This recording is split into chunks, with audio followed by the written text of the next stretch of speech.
കണ്ണൂരിൽ രോഗിയുമായി പോയ ആംബുലൻസിന്റെ വഴിമുടക്കിയ കാർ യാത്രക്കാരനെ തിരിച്ചറിഞ്ഞു. പിണറായി സ്വദേശി ഡോക്ടർ രാഹുൽ രാജാണ് വഴിമുടക്കിയത്. ഇയാളിൽ നിന്ന് മോട്ടോർ വാഹന വകുപ്പ് പിഴ ഈടാക്കി. അരുൺ പൂപ്പറമ്പ വിവരങ്ങളുമായി ചേരുന്നുണ്ട് കണ്ണൂരിൽ നിന്ന്.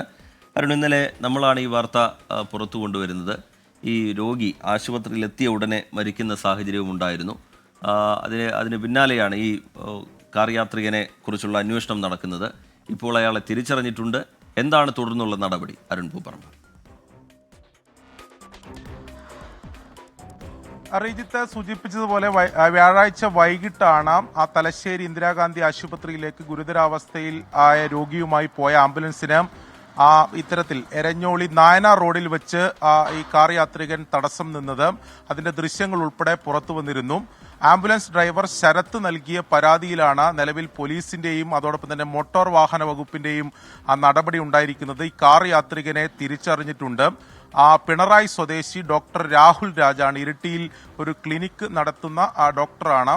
അദ്ദേഹം ജോലിക്ക് ശേഷം വീട്ടിലേക്ക് മടങ്ങുന്നതിനിടെയാണ് ഈ സംഭവം ഉണ്ടായിട്ടുള്ളത്. MVD ഇപ്പോൾ നിലവിൽ പിഴ ഈടാക്കിയിട്ടുണ്ട്. അതായത് ആംബുലൻസിന് തടസ്സം നിന്നാൽ 5000 രൂപയാണ് പിഴ.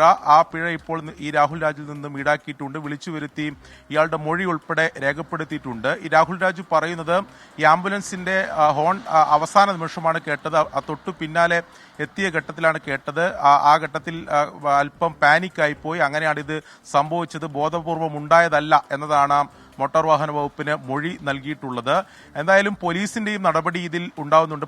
കതിരൂർ പോലീസ് നിലവിൽ ഇതിൽ കേസെടുത്തിട്ടുണ്ട്. ഇന്ന് പോലീസ് സ്റ്റേഷനിലേക്ക് ഈ രാഹുൽ രാജിനെ വിളിച്ചു വരുത്തിയിട്ടുണ്ട്. കൂടുതൽ അന്വേഷണത്തിന് ശേഷമായിരിക്കും അതിന്റെ തുടർ നടപടികൾ സ്വീകരിക്കുക എന്നതാണ് പോലീസ് പറയുന്നത്. റിജിത്ത് സൂചിപ്പിച്ചതുപോലെ ഹൃദയാഘാതമുണ്ടായ രോഗിയുമായാണ് തലശ്ശേരിയിലേക്ക് പോയത്. ആശുപത്രിയിൽ എത്തിച്ച ഉടൻ തന്നെ മട്ടന്നൂർ സ്വദേശിയായിട്ടുള്ള 61 വയസ്സുള്ള റുക്കിയയുടെ മരണം സംഭവിക്കുകയും ചെയ്തിരുന്നു. ഇതിൽ ആംബുലൻസ് ഡ്രൈവറുടെ പരാതിയിലാണ് ഇപ്പോൾ MVDയും പോലീസും നടപടി സ്വീകരിച്ചു വരുന്നത്. ശരി, അരുൺ പൂപ്പറമ്പ കണ്ണൂരിൽ നിന്ന് വിവരങ്ങൾ നൽകുകയായിരുന്നു.